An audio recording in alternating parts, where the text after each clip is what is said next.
All right, welcome back to the channel. It's your boy Fanon and Shakur Stevenson. Telling Gervonta Davis YouTube channel, stop lying on him, man. Stop lying on him. Y'all doing a bunch of stuff for clicks and views. What is new? Specifically though, he ain't lying. There's a bunch of conversations that have gone around about Shakur Stevenson and Gervonta Davis that do not reflect what has truly been said by either party. So let's talk about what Shakur Stevenson had to say and whether or not there's any credence to it. Let's do that in this video.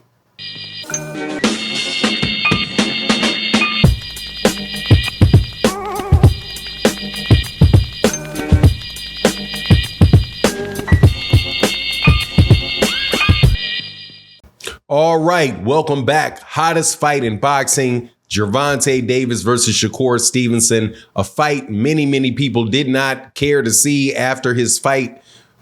Shakur Stevenson's fight with Arturam Hartunian, which many people believe was lackluster. Before that, there was a fight with Edlin De Los Santos, who even more people thought was lackluster. So heading into Gervonta Davis's next fight, just a couple weeks ago, there wasn't a lot of talk about Shakur. People were pouring water on that. However, once Vasily Lomachenko decided that he didn't want that smoke with Gervonta Davis, zoom panned the camera back on to Shakur Stevenson, and a lot of interest starts kicking off. A lot of people are saying a lot of different things. I was fortunate enough to have Shakur Stevenson on the channel, talk to Shakur Stevenson directly while Kenny Ellis was on the phone, and these guys were going back and forth. Also talked to Calvin Ford. So I have a pretty good idea of what the situation is between Gervonta and Shakur. Not all the details, obviously, because, not getting all of their, inner thoughts and all of that. But when Shakur Stevenson said, man, he's snapped on YouTube channels and saying, hey, man, you don't believe these YouTube channels. They just making stuff up. So that they can get the most views. Left a question about what they're talking about, but I thought that this was a good opportunity to review at least the misnomers that I have seen made and people continually ask me about, which are all designed to make Shakur Stevenson look like he's ducking. At least the ones that Shakur Stevenson's talking about would probably be talking about, but other ones where Gervonta Davis is ducking.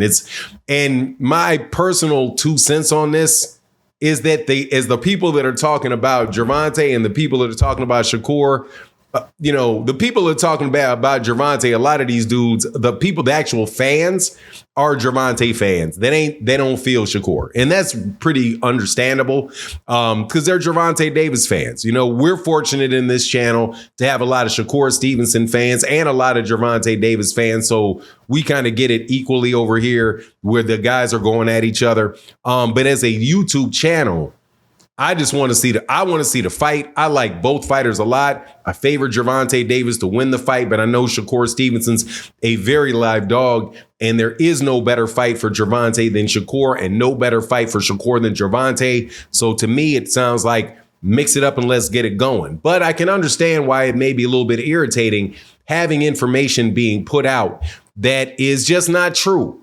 So just to clear the record a little bit, Gervonta Davis was not requested to have for $30 million for Shakur Stevenson to fight him. That's a lot of people that are saying that. Also, there are a lot of people saying that Gervonta Davis offered Shakur Stevenson $6 million. Both of these conversations we have addressed on this channel at different times. But you know what the problem is? Unlike people like you who are several minutes into this video, many people just look at the title, don't really read it very well, and are kind of like, oh, well, there was $30 million offered. There was $6 million that was rejected. Or $30 million requested, $6 million rejected, but don't really listen to the video to understand. And this is the case even when the video that I did about it had Shakur Stevenson and Kenny Ellis talking about it just openly. So what's the situation? The situation is that Gervonta Davis's team said that they're going to send a contract or an offer to Shakur, but that offer is going to be a take it or leave it type of situation, at least as far as the money goes. And if Shakur is okay with the money, then these guys can fight. But they don't want any type of prolonged argument or prolonged debate going on about what the terms of the agreement are, because because they feel, and I think rightfully so, that they're the driving factor behind the revenue behind that fight.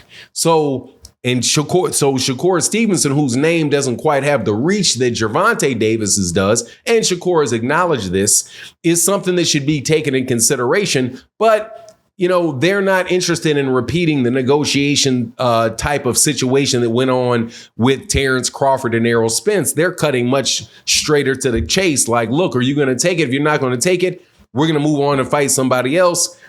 That offer will be there for when you want to reconsider it. And maybe if you get your name up a little bit, you get your status up a little bit, maybe we can do you a little bit more. But the offer for $6 million, there was never an offer for $6 million. That was a hypothetical question. There was a hypothetical situation or scenario that Shakur Stevenson received from Kenny Ellis. And then they both said very clearly, like, these ain't real numbers. These aren't the real numbers. Yeah, I'm like, yeah, you give me something that's fair. This is Shakur, something fair and close to, what I've made before or higher than what I've made before. Then, yeah, man, we can talk about it. But, the $6 million was not an offer. Also, the $30 million is not something I believe that Shakur requested.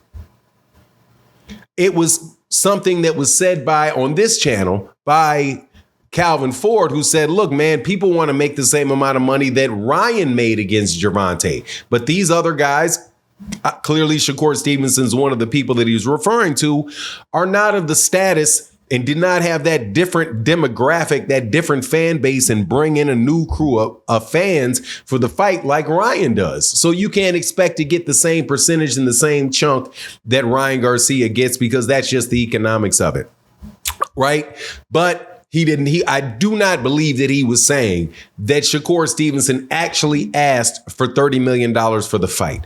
And what we do get on YouTube, because there's so much competition for your views, and I'm talking to you for your views, to have you watch the videos of mine or other people. People will put their thumb on the scale a little bit. People will, put a little bit extra salt on your popcorn, a little extra sugar in they want to make the chili taste a little better, so they dump some sugar in it, right? It make you sick at the end of the day, but it sweetens it enough for you to be like, oh, this is interesting. And that's what they do. But again, I keep telling people, YouTube is not really the place for the news, to get breaking news from YouTube. No, you get conversations about the news on YouTube. And there's not a lot of dudes that are really, really hardcore journalists that are doing YouTube videos, even though they may act like they are. And I can understand how that gets frustrating with boxers. However, the job for the YouTube in the YouTube community versus like when people are breaking news on Instagram, or YouTube, Twitter, or X, whatever you want to call it, guys like Michael Benson or guys like journalists like Dan Rayfield, those guys are really breaking the news. We are over on YouTube driving the conversation. And both of these things have great value as long as people aren't jumping over and trying to act like one is actually doing the other. Like, for example, this channel and the things that I say is really meant to drive conversation. And you drive conversation enough, the interest of people in the fight goes up. So it works well for everybody. So I don't think Shakur Stevenson should be, overly upset at YouTube channels for adding a little bit extra to it, because at the end of the day, it really does work out best for him because, hey, man, without people pushing it one way or another, it's and the people starting to go at each other. The fan base is starting to go at each other. People picking sides and doing all of that. the suits, the people that want to invest in the money and all of that stuff, hey, may not really feel like there's, that it's in it for them to really push it. And I think really a lot of this stuff, even though Shakur may not appreciate it because of the inaccuracies in what is being said, is really working to his benefit, because his name has never really been popping as much as it is right now, especially coming off of the back of, 135-pound fights where, the action was not everything that people wanted it to be. But at the end of the day, I want to see this fight. I know Shakur Stevenson has a real chance to win this fight. Gervonta Davis, though, ain't no joke and very well could cause him a lot of problems that he don't see coming. But that's my take on the matter. Please let me know what you think in the comment section. And with that, I'm out. Deuces.